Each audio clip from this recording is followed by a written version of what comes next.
नमस्कार मित्रांनो, नर्सिंग एक ईश्वर सेवा मी आरोग्य दूत त्या चॅनलमध्ये मी अक्षय तुम्हा सर्वांचं मनापासून स्वागत करते. मित्रांनो, तुम्ही जर आता माझ्या चॅनलवर नवीन आले असाल तर चॅनलला सबस्क्राईब करा, व्हिडिओला लाईक करा आणि शेअर करायला तुम्ही नक्कीच विसरू नका. तर आजच्या व्हिडिओमध्ये आपण बघणार आहोत NRHM म्हणजे ज्याला राष्ट्रीय ग्रामीण आरोग्य अभियान, ANM student, GNM first year student community health nursing आणि GNM third year student community health nursing second. तर ह्या सगळ्या स्टुडंटसाठी इम्पॉर्टंट क्वेश्चन आहे राष्ट्रीय ग्रामीण आरोग्य अभियान. तर तो आपण आजच्या व्हिडिओमध्ये बघणार आहोत. तर चला तर व्हिडिओला सुरुवात करूया. तर भारत सरकारने दिनांक 12 एप्रिल 2005 रोजी राष्ट्रीय ग्रामीण आरोग्य अभियान राबवण्यास सुरुवात केली. ग्रामीण भागातील गरीब महिला व मुलांपर्यंत गुणवत्तापूर्वक अद्ययावत परिणामकारक आरोग्यसेवा पुरेशा प्रमाणात पोहोचवणे हे या अभियानाचे ध्येय आहे. राष्ट्रीय ग्रामीण आरोग्य अभियान हा 7 वर्षामध्ये राबवला जाणारा कार्यक्रम आहे. तर ह्याची उद्दिष्ट कोणती आहेत? तर अर्भकमृत्यू आणि मातामृत्यू दर कमी करणं हे एक उद्दिष्ट आहे. सार्वजनिक स्वच्छता, पोषक आहार, पाणी पुरवठा यासारख्या मूलभूत सेवांमध्ये सार्वजनिक आरोग्य सेवा सर्वांना सुलभतेने उपलब्ध करून देणे. स्थानिक साथरोग नियंत्रणासोबत इतर संसर्गजन्य व असंसर्गजन्य आजारांचा प्रतिबंधाने नियंत्रण करणे.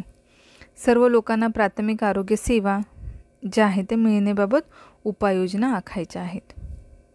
त्यानंतर उद्दिष्ट गाठण्यासाठी अभियानांतर्गत अवलंबिलेली काही प्रमुख धोरणे.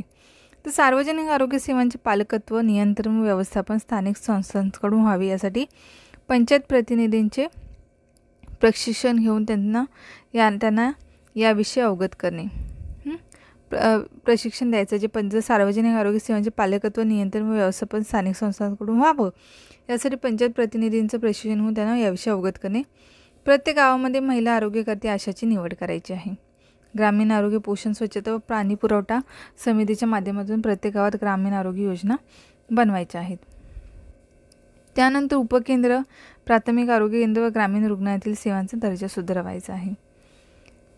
त्याच्यानंतर स्थानिक पातळीवरील ग्राम आरोग्य नियोजन आराखडा बनवून अंमलबजावणी करायची आहे. सार्वजनिक आरोग्य सेवेमध्ये स्थानिक आराखडा बनवून अंमलबजावणी करणे.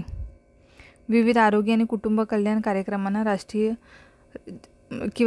राज्य, जिल्हा व तालुका स्तरांवरील एकात्मिक रूप द्यायचं आहे. त्यानंतर साधावयाची ध्येय कोणती आहेत? तर राज्य आरोग्य अभियान पूर्णपणे कार्यरत असावे. सर्व जिल्ह्यामध्ये जिल्हा आरोग्य अभियान पूर्णपणे कार्यरत असायला पाहिजे. सर्व उपकेंद्रांना ANM असावी व सर्व उपकेंद्रे कार्यरत असायला म्हणजे जेवढी उपकेंद्र आहेत त्यांना ANM असायला पाहिजे आणि ती कार्यरत असायला पाहिजेत. 24/27 म्हणजे 24/7 प्राथमिक आरोग्य केंद्रात 3 नर्सेस असायला पाहिजेत. सर्व ग्रामीण रुग्णालय ही प्राथमिक संदर्भ सेवा केंद्रे म्हणून कार्यरत व्हावीत. सर्व स्तरावरील रुग्ण कल्याण समित्या कार्यरत झालेल्या असाव्यात. आरोग्य यंत्रणेमार्फत मुख्य प्रवाहात असावीत. ठीक आहे. त्यानंतर साधावयाची ध्येय कोणते? राज्य ग्रामीण आरोग्य अभियान पूर्णपणे कार्यरत असावेत. सर्व जिल्ह्यामध्ये जिल्हा आरोग्य अभियान पूर्णपणे कार्यरत असावे. सर्व उपकेंद्रांना ANM असावे. सर्व उपकेंद्र कार्यरत असावीत.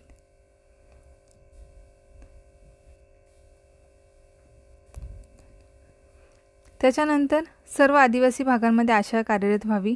जननी सुरक्षा योजनेचा लाभ 100% लाभार्थ्यांना मिळावा. निवड झालेल्या जिल्ह्यामध्ये एकात्मिक नवजात, अर्भक व बालकांच्या आजाराच्या व्यवस्थापनावर आधारित आरोग्यसेवा देण्यात याव्या. सर्व पंचायत राज संस्था व रुग्ण कल्याण समितीच्या सदस्यांचे राष्ट्रीय ग्रामीण आरोग्य अभियानाबाबत प्रशिक्षण पूर्ण झालेले असावे. फिरते वैद्यकीय पथक कार्यरत झालेले असावेत. दुय्यम धोरण कोणतं आहे ह्याच्यामध्ये? तर खाजगी वैद्यकीय क्षेत्रावर योग्य नियंत्रण असायला पाहिजे. राष्ट्रीय आरोग्य कार्यक्रम अंमलबजावणीत खाजगी वैद्यकीय क्षेत्रांचा सहभाग वाढवायचा आहे. ग्रामीण भागातील आरोग्य सेवा ध्यानात घेऊन वैद्यकीय शिक्षण पद्धतीची पुनर्रचना करायची आहे. समाजाला पुरेसे आरोग्य विमा आणि संरक्षण उपलब्ध करून द्यायचं आहे. समाजातील आरोग्य संवर्धन रूढींना चालना म्हणजे ज्या रूढी आहेत समाजातील त्यांच्या सगळ्या रूढींना चालना देणे. त्यानंतर अभियानातील ठळक बाबी कोणत्या आहेत? तर राज्य व जिल्हा आरोग्य समित्यांची जी आहे ती स्थापना करायची आहे. विविध स्तरावरील समित्यांचे एकत्रीकरण करायचं आहे. प्रत्येक पातळीवर कृती योजना तयार करणे. उद्दिष्ट निश्चित करणे व त्यानुसार अनुदान वाटप. विविध स्तरावरील रुग्ण कल्याण समित्याची आपल्याला स्थापना करायची आहे. लसीकरण सेवांचे बळकटीकरण करायचे आहे.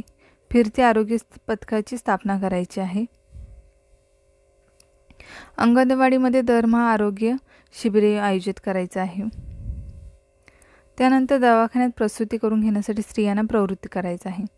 प्रत्येक गावात एक आशा कार्यान्वित करणे, जननी सुरक्षा योजना राबवणे, संदर्भ सेवेचे बळकटीकरण करायचं आहे. उपकेंद्रांना बळकटीकरण देणे, ग्रामस्तरावरील समितीची स्थापना, कंत्राटी पद्धतीने मनुष्यबळ उपलब्धता करायची आहे. त्यानंतर गुणवत्ता समितीची स्थापना. याबरोबरच या अंतर्गत औषधांचा अतिरिक्त पुरवठाही करण्यात येत आहे. राष्ट्रीय ग्रामीण आरोग्य अभियानामध्ये मूलभूत आरोग्य सुविधांमध्ये सुधारणा करण्याबरोबर इतर आरोग्य कार्यक्रमांवर लक्ष केंद्रित केलेले आहे. या सर्व बाबी लक्षात घेऊन या धोरणात सुसूत्रता आणण्यासाठी जिल्हास्तरीय जिल्हा एकात्मिक आरोग्य कुटुंब कल्याण समिती स्थापना करण्यात आली असून त्यात सुकाणू समिती व कार्यकारी समिती आहे. तसेच राष्ट्रीय ग्रामीण आरोग्य अभियानांतर्गत जिल्हा स्तरावर जिल्हा आरोग्य अभियान समितीसुद्धा स्थापना केलेली आहे. तर अशा प्रकारे होता हा आजचा व्हिडिओ. लवकरच भेटू आपण महत्त्वपूर्ण अशा व्हिडिओमध्ये. तोपर्यंत काळजी घ्या, मस्त राहा, स्वस्थ राहा. धन्यवाद.